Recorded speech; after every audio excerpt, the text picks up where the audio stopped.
Good morning students. आज हम करेंगे 11th थ्योरम है सिंपल रैंडम सैम्पलिंग में। हमने प्रूव की थी थर्ड थ्योरम कि एट्रीब्यूटिक डेटा पे भी हम सिंपल रैंडम सैम्पलिंग अप्लाई कर सकते हैं। एट्रीब्यूटिक डेटा का मतलब मैंने ऑलरेडी आपको बताया हुआ है, जब हम डाटा को डिफरेंट क्लास में चेंज कर देते हैं। डिफरेंट क्लास का मतलब क्या हो गया, n is positive class and negative class. तो पॉजिटिव क्लास को हमने सी से किया है और नेगेटिव क्लास को हमने सी डैश से किया है। ठीक है, तो अब हमारे पास अगर वो पॉजिटिव क्लास में हमारा सैंपल आता है तो हम उसको 1 वैल्यू देते हैं, और नेगेटिव क्लास में यानी कि उसमें एट्रीब्यूट नहीं है तो हम उसको 0 वैल्यू देते हैं। और हमने बताया था कि जो हमारे पास वेरिएबल है यहाँ पर ए से एट्रीब्यूट है तो हम उसको ये कहेंगे, जैसे टोटल नंबर ऑफ पॉपुलेशन हमारी 500 है तो हम उसको इज इक्वल टू क्या लिखेंगे, ए।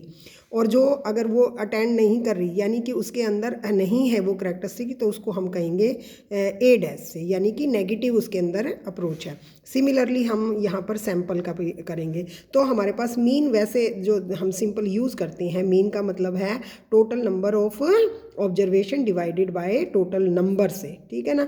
तो अब हमारे पास समीशन वाई आई क्या है, ए है और एन है। तो अब हम जब एट्रीब्यूटिक डाटा लेते हैं तो इसको हम प्रोपोर्शन में बात करते हैं कि जितने बंदे हैं और उसको हमने डिवाइड कर दिया। ए का मतलब मेरे पास जैसे कि पॉपुलेशन हमारे पास है 5000, उसमें से 5000 हमारे पास, जैसे 5000 में से 2500 या 3000 बंदे ऐसे हैं जो कि रिच हैं, और बाकी कितने हैं, 2000 कैसे हैं, पुअर हैं, गरीब हैं। तो हम उनको इस तरह से देते होते हैं, प्रपोर्शन में बताते होते हैं, यानी कि समझो कि प्रोबेबिलिटी है ये वाली, है ना। तो यहाँ पर हम वाई बार को डिनोट करते हैं कैपिटल से, सिमिलरली स्मॉल को हम करते हैं इससे। तो इन्हीं को यूज़ करके हमने थ्योरम प्रूव करनी है। In simple random sampling without replacement, sample proportion P is unbiased estimation of population proportion होता है। तो अब हमारे पास जैसे यही थ्योरम हमारे पास इस तरह से प्रूव करनी आ जाती है कि स्टेट सैम्पल प्रोपोर्शन, यहाँ पर वाई एन बार की जगह पी आ जाएगा स्मॉल, और ये कैपिटल, ये अनबायस्ड हमने दिखाना है। ठीक है बच्चे। अब हमारे पास हम जानते हैं कि इन simple random sampling without replacement में सैम्पल मीन अनबायस्ड होता है पॉपुलेशन मीन, यानी कि अगर हम सैम्पल मीन की एक्सपेक्टेशन लेते हैं तो वो पॉपुलेशन मीन के बराबर आ जाती है। थर्ड थ्योरम में हमने ये ऑलरेडी प्रूव कर दिया है। ठीक है, तो उसी कॉन्सेप्ट को ये हम यूज़ करते हैं। अब हमारे पास क्योंकि एट्रीब्यूटिक डाटा है, ठीक है, तो हमारे पास वाई एन बार को हमने कैसे लिख दिया, अभी मैंने समझाया, ए बाय एन। ये क्या है, यानी कि 5000 अगर हमारी पॉपुलेशन है, अगर हमारे पास 5000 पॉपुलेशन है, इसके अंदर हमने 2 क्लास में डिवाइड कर दिया। ये पॉजिटिव क्लास, ये 2500 लोग हैं, और 2500 समझो कि नेगेटिव क्लास के हैं। ये हमारे पास रिच पर्सन हैं और ये हमारे पास पुअर हैं। ठीक है ना।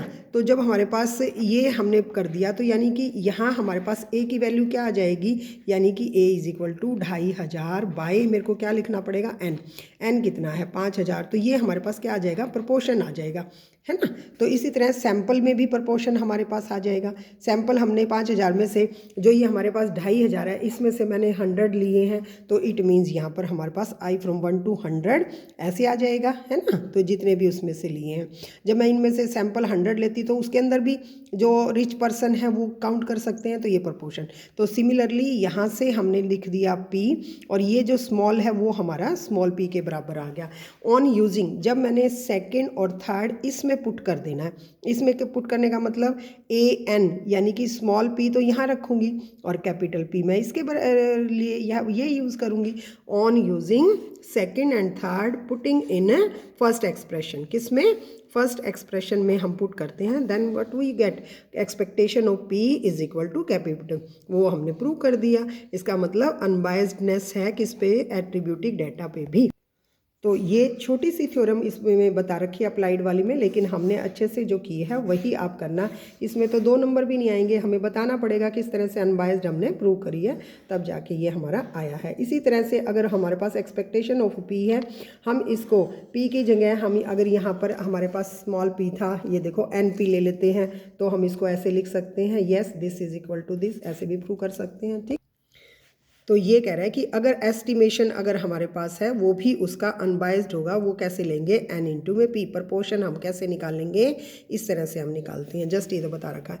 नेक्स्ट जो इम्पोर्टेंट थ्योरम है दैट इज़, जैसे फिफ्थ थ्योरम हमने वहाँ पर की थी, सिमिलर यहाँ भी इम्पोर्टेंट है, तो ये दोनों ही हमारे इसके अंदर आ जाती है। Next we will do in simple random sampling without replacements, जो हमारे पास variance of y n bar था, तो यहाँ हमारे पास आ जाएगा variance of proportion is equal to n minus n, n by n। यहाँ हमने p q बाई n कर दिया। ये कैसे किया, ये हम नेक्स्ट वाली थ्योरम में करेंगे। ओके।